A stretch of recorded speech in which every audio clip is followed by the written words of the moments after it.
ನನಗೆ ನೀವು ಮೊದಲನೇ ಸರಿ ಭೇಟಿಯಾದಾಗ ಕೆಲವು ಪುಸ್ತಕಗಳನ್ನ ತಗೊಳ್ಳಿ ಅಂತ ಹೇಳಿದ್ರಿ. ನಾನು ಹ್ಮ್. ನಿಮ್ಗೆ ಫೋನ್ ಮಾಡಿ ತಗೊಂಡು ಅದನ್ನ ಓದಿ ಏನೋ ಅಲ್ಪ ಸ್ವಲ್ಪ ತಿಳ್ಕೊಂಡಿದ್ದೀನಿ.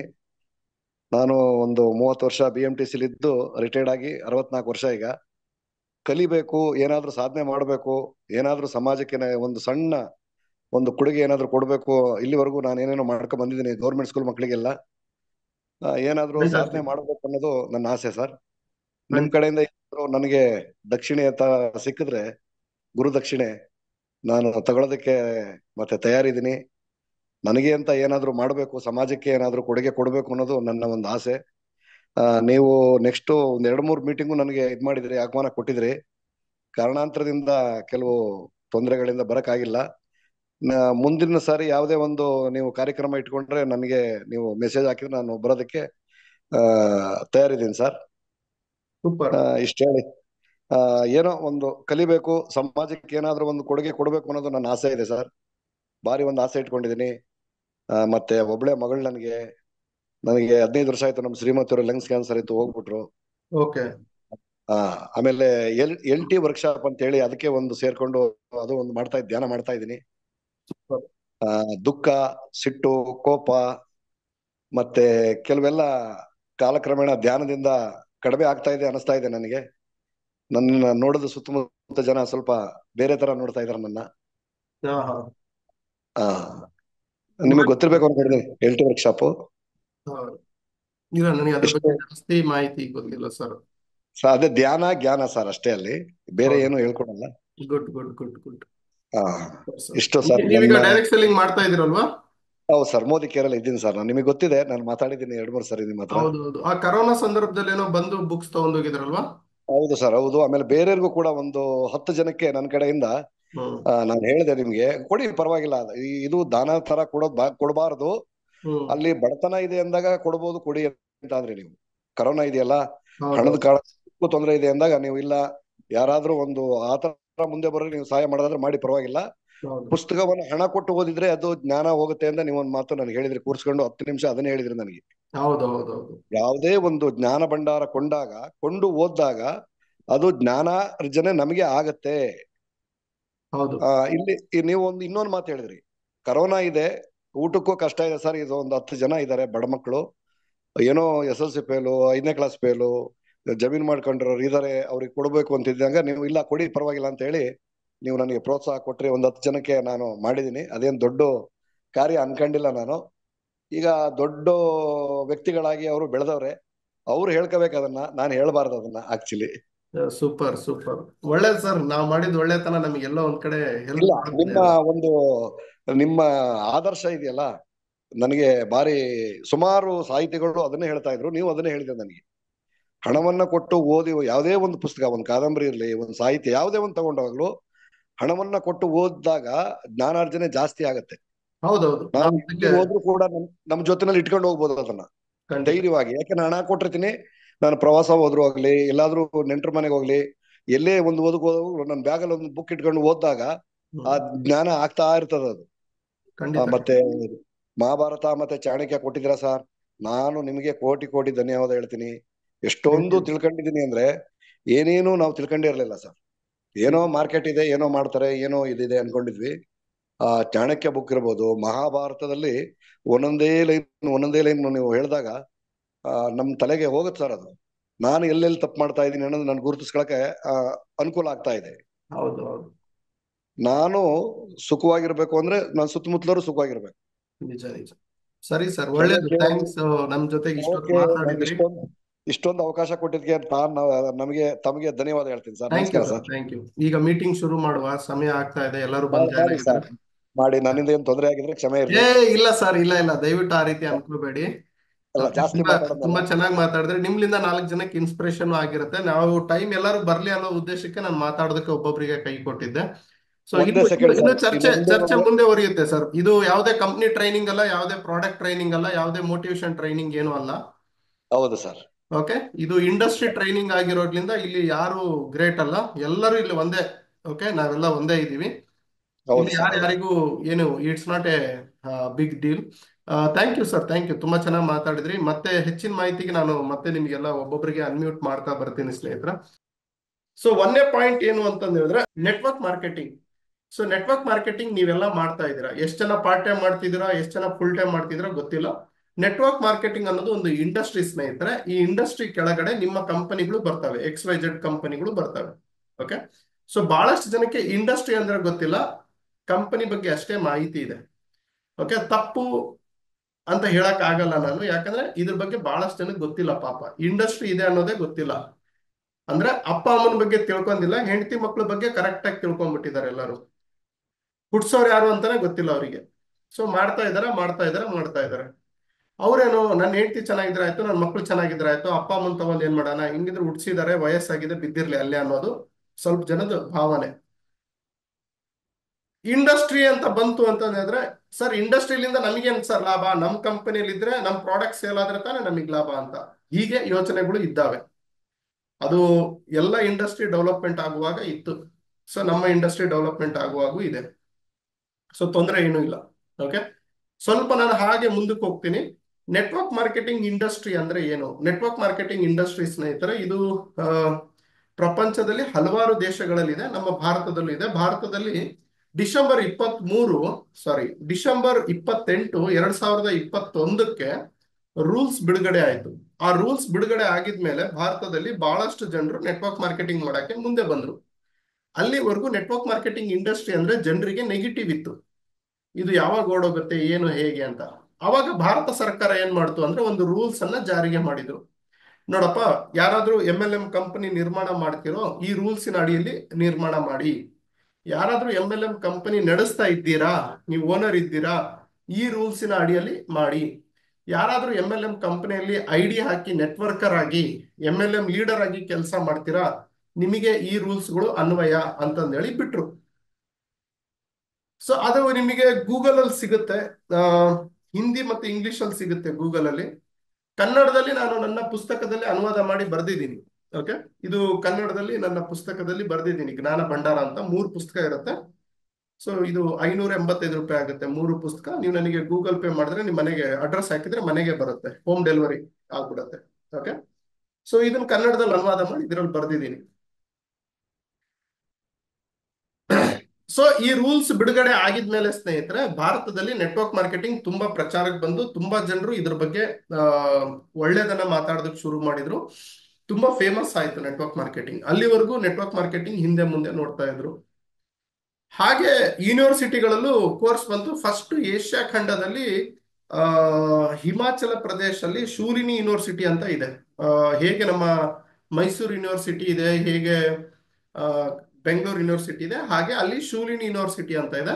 ಅಲ್ಲಿ ಒಬ್ರು ಕಮಲ್ಕಾಂತ್ ಸರ್ ಅನ್ನೋರು ಸ್ವಲ್ಪ ಹೋರಾಟ ಮಾಡಿಬಿಟ್ಟು ಆ ಯೂನಿವರ್ಸಿಟಿಯಲ್ಲಿ ಒಂದು ಸ್ನಾತಕೋತ್ತರ ಡಿಪ್ಲೊಮಾ ಇನ್ ಡೈರೆಕ್ಟ್ ಸೆಲ್ಲಿಂಗ್ ಅನ್ನ ಬಿಡುಗಡೆ ಮಾಡಿದ್ರು. ಅಲ್ಲಿ ಭಾರತದಲ್ಲಿ 8-10 ಜನ ಅಡ್ಮಿಷನ್ ಮಾಡಿಸಿದ್ರು, ಅದರಲ್ಲಿ ನಾನು ಕೂಡ ಒಬ್ಬನ ಅಡ್ಮಿಷನ್ ಮಾಡಿಸಿದೆ. ಸೊ ಅವರೆಲ್ಲ ಉತ್ತೀರ್ಣರಾಗ್ಲಿಲ್ಲ, ಸ್ವಲ್ಪ ಜನ ಉತ್ತೀರ್ಣರಾದ್ರು, ಹೊರಗಡೆ ಬಂದ್ರು. ಬಟ್ ಅವರೆಲ್ಲ ಬೇರೆ ಬೇರೆ ಕಂಪನಿಯ ಮುಖಾಂತರ ಹೋದ್ರು. ಬಟ್ ಷರತ್ತು ಇಂಡಸ್ಟ್ರಿಯ ಪರವಾಗಿ ನಿಂತ್ಕೊಂಡ. ಷರತ್ತು ಇಂಡಸ್ಟ್ರಿಗೋಸ್ಕರ ಸಪೋರ್ಟ್ ಮಾಡೋಣ ಅಂತ ನಾನು ಪುಸ್ತಕಗಳನ್ನು ಬಿಡುಗಡೆ ಮಾಡಿ ಟ್ರೈನಿಂಗ್ ಸೆಂಟರ್ ಮಾಡಿ ಬೆಂಗಳೂರಿನಲ್ಲಿ ನೆಟ್ವರ್ಕ್ ಮಾರ್ಕೆಟಿಂಗ್ ಸರ್ಟಿಫಿಕೇಶನ್ ಕೋರ್ಸ್ ಅನ್ನ ಕೂಡ ಶುರು ಮಾಡಿದೆ. ಸೊ ಈಗ ಜನರಿಗೆ ನನ್ನ ಕಡೆಯಿಂದ ನೇರ ಮಾರುಕಟ್ಟೆ ಅಂದ್ರೆ ಏನು ಅಂತ ತಿಳಿಸೋ ಪ್ರಯತ್ನ ನಾನು ಮಾಡಿದ್ದೀನಿ. ಸೊ ಇದರಲ್ಲಿ ಗುಡ್ ನ್ಯೂಸ್ ಏನಿದೆ ಸರ್ ಅಂತ ನೀವು ಕೇಳಿದ್ರೆ, ಒಂದು ಚಿಕ್ಕ ಗುಡ್ ನ್ಯೂಸ್ ಇದೆ. ಏನು ಅಂತಂದು ಹೇಳಿದ್ರೆ, USA ಮೊನ್ನೆ ನಿಮಗೆಲ್ಲ ಗೊತ್ತಾಯ್ತು, ಎಲೆಕ್ಷನ್ ಆಯ್ತು, ಪ್ರೆಸಿಡೆಂಟ್ ಆಯ್ಕೆ ಆಯ್ತು. ಅಲ್ಲಿ ಟ್ರಂಪ್ ಅವರು ಪ್ರೆಸಿಡೆಂಟ್ ಆದ್ರು. ಅವರು ಒಂದು ಮಿನಿಸ್ಟ್ರಿಯನ್ನ ನಿರ್ಮಾಣ ಮಾಡಿದ್ರು ಸ್ನೇಹಿತರೆ. ನಾನು ನಿಮಗೆ ಹೇಳ್ತೀನಿ, ನನ್ನ ವಾಟ್ಸಪ್ ಅಲ್ಲಿ ಇದೆ ಅದು ಏನಿದು ಅಂತಂದೇಳಿ. ಒಂದೊಂದೇ ವಿಷಯ ನಾನು ಪಾಯಿಂಟ್ ವೈಸ್ ಮಾತಾಡ್ತಾ ಹೋಗ್ತೀನಿ, ನಿಮಗೆ ಈಸಿ ಆಗುತ್ತೆ. ಓಕೆ, ಎರಿಕ್ ಓರೆ ಅನ್ನೋರು ಒಬ್ರು ನೆಟ್ವರ್ಕ್ ಮಾರ್ಕೆಟಿಂಗ್ ಸ್ಟ್ರಾಟಜಿ ಮೇಕರ್. ಅಂದ್ರೆ ನಂತರ ಈಗ ನಾನು ನೆಟ್ವರ್ಕ್ ಮಾರ್ಕೆಟಿಂಗ್ ಇಂಡಸ್ಟ್ರಿಗೆ ಸ್ಟ್ರಾಟಜಿ ಮೇಕರ್ ಅಂತ ಇದ್ದೇನೆ. ಅವರು ಅಲ್ಲಿ ಫ್ರಾನ್ಸ್ ಅಲ್ಲಿ ಓದಿದ್ದಾರೆ. ಎರಿಕ್ ಓರ್ ಅನ್ನೋರು ಅಲ್ಲಿ ಫ್ರಾನ್ಸ್ ಅಲ್ಲಿ ಓದಿದ್ದಾರೆ. ಅವರು ಸ್ನಾತಕೋತ್ತರ ಪದವಿ ಅದನ್ನೆಲ್ಲ ನೆಟ್ವರ್ಕ್ ಮಾರ್ಕೆಟಿಂಗ್ ಅಲ್ಲಿ ಪಡೆದಿದ್ದಾರೆ. ಅವರು ಇಂಡಸ್ಟ್ರಿಗಾಗಿ ಬಹಳಷ್ಟು ಹೋರಾಟಗಳನ್ನ ಮಾಡಿದ್ರು, ಸುಮಾರು ವರ್ಷಗಳಿಂದ ಇದ್ದಾರೆ. ನೆಟ್ವರ್ಕ್ ಮಾರ್ಕೆಟಿಂಗ್ ಪ್ರೋ ಅನ್ನೋ ಚಾನಲ್ ಕೂಡ ಇದೆ, ನೀವು ಟ್ವಿಟರ್ ಅಲ್ಲಿ ಹೋಗಿ ಅವ್ರದ್ದು ನೋಡ್ಬೋದು. ಬೋರ್ಡ್ ಅವರು, ಸೊ ನೀವು ನೋಡಿರ್ತೀರ, ಬಹಳಷ್ಟು ಜನ ಇಂಗ್ಲಿಷ್ ಅಲ್ಲಿ ಮಾತಾಡ್ತಾರೆ. ಸೊ ಅವರನ್ನ ಏನ್ ಮಾಡಿದ್ರು ಅಂತಂದ್ ಹೇಳಿದ್ರೆ, ಆ, ಇದು ಇಮೇಜ್ ಬೇಕಾದ್ರೆ ನಿಮಗೆ ಕಳಿಸ್ಕೊಡ್ತೀನಿ, ಅಥವಾ ಗೂಗಲ್ ಅಲ್ಲೂ ಸಿಗುತ್ತೆ. ಓಕೆ, ಗೂಗಲ್ ಅಲ್ಲೂ ಬಂದಿದೆ. ಸೊ ಬ್ರೇಕಿಂಗ್ ನ್ಯೂಸ್ ಏನು ಅಂತಂದ್ ಹೇಳಿದ್ರೆ, Trump appointed Eric Ore as a director of international network marketing strategy making. ಅಂದ್ರೆ ಅಂತಾರಾಷ್ಟ್ರೀಯ ನೆಟ್ವರ್ಕ್ ಮಾರ್ಕೆಟಿಂಗ್ ಸ್ಟ್ರಾಟಜಿ ಮೇಕರ್ ಆಗಿ ಎರಿಕ್ ಓರೆ ಅವರನ್ನ ಟ್ರಂಪ್ ಅವರು ಆಯ್ಕೆ ಮಾಡಿದ್ದಾರೆ. ಅಂದ್ರೆ ಈಗ ನೋಡಿ, ಕರೋನಾ ಸಂದರ್ಭದ ಬಂದಾಗೆ ಕರೋನಾಗೆ ಒಂದು ಇಂತಿಷ್ಟು ಇಲಾಖೆ ಅಂತಂದೇಳಿ ಆಯ್ಕೆ ಮಾಡ್ಕೊಂಡು, ಡಾಕ್ಟರ್ಗಳನ್ನ ಆಯ್ಕೆ ಮಾಡ್ಕೊಂಡು ಅದನ್ನ ಸರ್ಕಾರ ರೂಲ್ಸ್ ಬಿಡುಗಡೆ ಮಾಡಿ ಬಿಟ್ರು. ಅದೇ ರೀತಿ GST ಬಂದಾಗೆ ಒಂದು ಇಲಾಖೆ ಅಂತ ಮಾಡಿದ್ರು. ಅದೇ ರೀತಿ ಇನ್ಶೂರೆನ್ಸಿಗೆ ಒಂದು ಇಲಾಖೆ ಅಂತ ಮಾಡಿದ್ದಾರೆ, ಟ್ರಾವೆಲಿಗೆ ಇಲಾಖೆ ಅಂತ ಮಾಡಿದ್ದಾರೆ. ಆಮೇಲೆ ಎಜುಕೇಶನ್ ಮಿನಿಸ್ಟರ್ ಅಂತ ಮಾಡಿದ್ದಾರೆ. ನಮ್ಮಲ್ಲಿ ಈ ರೀತಿ ಎಲ್ಲ ಮಾಡಿದಾರಲ್ಲ, ಹಾಗೆ ನೆಟ್ವರ್ಕ್ ಮಾರ್ಕೆಟಿಂಗ್ ಮಿನಿಸ್ಟರ್ ಕೂಡ ಒಂದು ಸ್ಟ್ರಾಟಜಿ ಮೇಕರ್ ಅಂತ ಮಾಡ್ತಾ ಇದ್ದಾರೆ. ಸೊ ಎಕನಾಮಿಕ್ಸ್ಟ್ ಅಂತ ಇರ್ತಾರೆ. ಈಗ ನಮ್ದ್ರಲ್ಲಿ ಒಬ್ರು ಪಂಜಾಬ್ ಅವರು ಇದ್ದಾರೆ ಭಾರತದಲ್ಲಿ, ಎಕನಾಮಿಕ್ಸ್ಟ್ ಬಂದ್ಬಿಟ್ಟು ಅವರು ಭಾರತದ ಆ, ಆ, ಏನು ಜನಸಂಖ್ಯೆ, ಆಮೇಲೆ ಭಾರತದಲ್ಲಿ ನಡೀತಿರುವಂತಹ GDP ರೇಟ್, ಭಾರತದಲ್ಲಿ ಏನ್ ಕಾಸ್ಟ್ಲಿ ಆಗ್ತಾ ಇದೆ, ಏನ್ ಕಡಿಮೆ ಆಗ್ತಾ ಇದೆ, ಭಾರತದ ರೆವಿನ್ಯೂ ಎಷ್ಟಿದೆ, ಇದನ್ನೆಲ್ಲ ಅವರು ರಿಸರ್ಚ್ ಮಾಡ್ತಾರೆ. ಅವ್ರಿಗೆ ಎಕನಾಮಿಸ್ಟ್ ಅಂತ ಹೇಳ್ತಾರೆ. ಓಕೆ, ಕನ್ನಡದಲ್ಲಿ ಏನ್ ಹೇಳ್ತಾರೆ ಗೊತ್ತಿಲ್ಲ ನನಗೆ. ಸೊ ಎಕನಾಮಿಕ್ಸ್ಟ್ ಅಂತ ಹೇಳ್ತಾರೆ ಅವರು. ಆ ಒಂದು ಇಲಾಖೆ ಅದು, ಅವ್ರು ಅದನ್ನ ರಿಸರ್ಚ್ ಮಾಡ್ತಾರೆ. ಅದೇ ರೀತಿ ಟ್ರಂಪ್ ಅವ್ರು ಏನ್ ಮಾಡಿದ್ದಾರೆ ಅಂದ್ರೆ, ಅಮೆರಿಕದಲ್ಲಿ ಆ, ಒಂದು ಇಲಾಖೆ ಮಾಡಿದ್ದಾರೆ, ನೆಟ್ವರ್ಕ್ ಮಾರ್ಕೆಟಿಂಗ್ ಸ್ಟ್ರಾಟಜಿ ಮೇಕಿಂಗ್ ಇಲಾಖೆ ಅಂತ. ಅಂದ್ರೆ ನೆಟ್ವರ್ಕ್ ಮಾರ್ಕೆಟಿಂಗ್ ಅಲ್ಲಿ ಏನ್ ನಡೀತಾ ಇದೆ, ಏನ್ ನಡೀತಾ ಇಲ್ಲ, ಎಷ್ಟು ಜನ ಅರ್ನರ್ಸ್ ಆಗ್ತಾ ಇದಾರೆ, ನೆಟ್ವರ್ಕ್ ಮಾರ್ಕೆಟಿಂಗ್ ಅಲ್ಲಿ ಎಷ್ಟು ಜನ ಮುಂದೆ ಬರ್ತಾ ಇದಾರೆ, ಇದನ್ನೆಲ್ಲ ರೆಡಿ ಮಾಡ್ತಾ ಇದ್ದಾರೆ.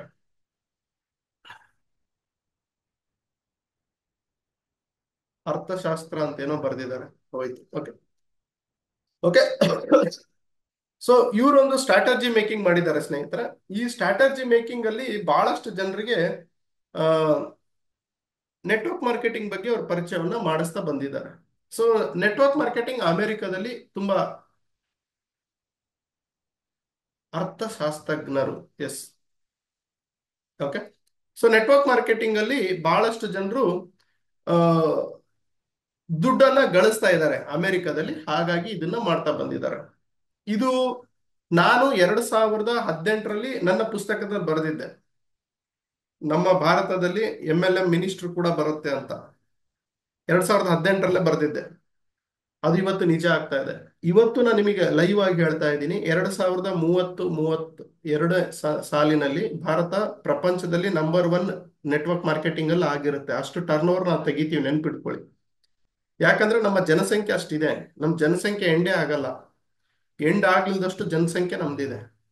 ಸೊ ಇವತ್ತೊಂದು ಅಂಕೆಯನ್ನ ಕೊಡ್ತೀನಿ ನೋಡಿ. ಪ್ರಪಂಚದಲ್ಲಿ 168 ಲಕ್ಷ ಕೋಟಿ ಟರ್ನ್ ಓವರ್ ನಡೀತಾ ಇದೆ. 168 ಲಕ್ಷ ಕೋಟಿ ಟರ್ನ್ ಓವರ್ ಪ್ರಪಂಚದಲ್ಲಿ ನೆಟ್ವರ್ಕ್ ಮಾರ್ಕೆಟಿಂಗ್ ಇಂಡಸ್ಟ್ರಿ ಮಾಡ್ತಾ ಇದೆ. 168 ಲಕ್ಷ ಕೋಟಿ. ಅದರಲ್ಲಿ ಅಮೆರಿಕ ಬಂದ್ಬಿಟ್ಟು 36 ಲಕ್ಷ ಕೋಟಿ. 36 ಲಕ್ಷ ಕೋಟಿ ಅಮೆರಿಕ ಟರ್ನ್ ಓವರ್ ಮಾಡ್ತಾ ಇದೆ. ಜರ್ಮನ್ ದೇಶ ಬಂದ್ಬಿಟ್ಟು 19 ಲಕ್ಷ ಕೋಟಿ ಟರ್ನ್ ಓವರ್ ಮಾಡ್ತಾ ಇದೆ. ಸರ್ ನಮ್ ಭಾರತ ಅಂತಂದ್ ಹೇಳಿದ್ರೆ ಹೇಳ್ಬೇಕಾ ಭಾರತ? ಆ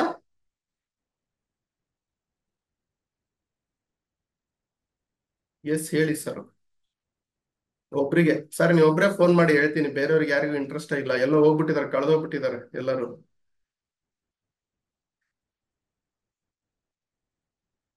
ಗುಡ್.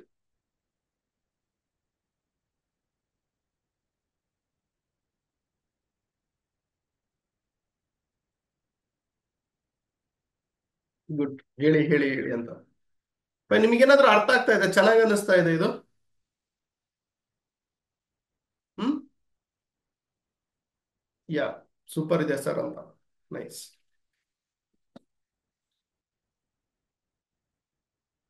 Thank you. ಸೊ ಈಗ ನಾನು ವಿಷಯಕ್ಕೆ ಬರ್ತೀನಿ ಸ್ನೇಹಿತರೆ. ಸೊ ಭಾರತದಲ್ಲಿ 21,000 ಕೋಟಿ ಟರ್ನ್ ಓವರ್ ಆಗ್ತಾ ಇದೆ ನೆಟ್ವರ್ಕ್ ಮಾರ್ಕೆಟಿಂಗ್ ಅಲ್ಲಿ. ಎಷ್ಟು? 21,000 ಕೋಟಿ. ಸೊ 21,000 ಕೋಟಿ ಮಾತ್ರ ಭಾರತದಲ್ಲಿ ಟರ್ನ್ ಓವರ್ ಆಗ್ತಾ ಇದೆ. ಭಾರತದ ಜನಸಂಖ್ಯೆ ಅಷ್ಟಕ್ಕೊಂದಿದ್ರೇನು ಬರೇ 21,000 ಕೋಟಿ ಆಗ್ತಾ ಇದೆ. ಅಮೆರಿಕದಲ್ಲಿ 36 ಲಕ್ಷ ಕೋಟಿ ಟರ್ನ್ ಓವರ್ ಆಗ್ತಾ ಇದೆ. ಅಮೆರಿಕದಲ್ಲಿ 5,000 ನೆಟ್ವರ್ಕ್ ಮಾರ್ಕೆಟಿಂಗ್ ಕಂಪನಿಗಳು ಇದ್ದಾವೆ. ಅಷ್ಟು ಚಿಕ್ಕ ದೇಶದಲ್ಲಿ 5,000 ಲೀಗಲ್ ನೆಟ್ವರ್ಕ್ ಮಾರ್ಕೆಟಿಂಗ್ ಕಂಪನಿಗಳು ಇದ್ದಾವೆ. ಬಿಸ್ನೆಸ್ ಜ್ಞಾನ ಭಂಡಾರದಲ್ಲಿ 3 ಪುಸ್ತಕ ಇರುತ್ತೆ. 3 ಪುಸ್ತಕ ಸೇರಿ ತುಂಬಾ ಕಡಿಮೆ ಬೆಲೆಗೆ, ಅಂದ್ರೆ ಪ್ರಿಂಟಿಂಗ್, GST ಮತ್ತೆ ಸರ್ವಿಸ್ ಕೊರಿಯರ್ ಚಾರ್ಜಸ್ ಬಿಟ್ರೆ ಮತ್ತೇನು ತಗೊಂತ ಇಲ್ಲ.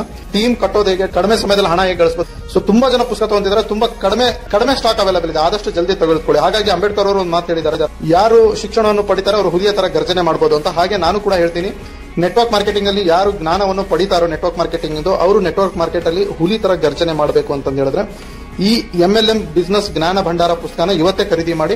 ಸೊ 97393139 ಈ ನಂಬರ್ಗೆ ಕಾಲ್ ಮಾಡಿ, ನಾನು ನಿಮಗೆ ಹೇಗೆ ತಗೋಬೇಕು ಅಂತ ಹೇಳ್ತೀನಿ. ಫ್ರೀ ಹೋಮ್ ಡೆಲಿವರಿನೂ ಇರುತ್ತೆ. ಸೊ ಇದನ್ನ ಮೊದಲು ಫೈನ್ ಸ್ನೇಹಿತರೆ, ಇನ್ನು ಹೊರಡ್ತೀನಿ ನಾನು. ಮತ್ತೆ ಹೊಸ ವಿಡಿಯೋ ಜೊತೆ ಬರ್ತೀನಿ. ಸಬ್ಸ್ಕ್ರೈಬ್ ಮಾಡೋದು, ಲೈಕ್ ಮಾಡೋದು, ಲಿಂಕ್ ನ ಶೇರ್ ಮಾಡೋದು ದಯವಿಟ್ಟು ಮರಿಬೇಡಿ. ಮತ್ತೆ ಆಲ್ ದ ಬೆಸ್ಟ್. ಮತ್ತೇನಾದ್ರೂ ಇದ್ರೆ ನನ್ನ ಜೊತೆ ಪರ್ಸನಲ್ ಟಚ್ ಇರಿ. Love you, take care, bye.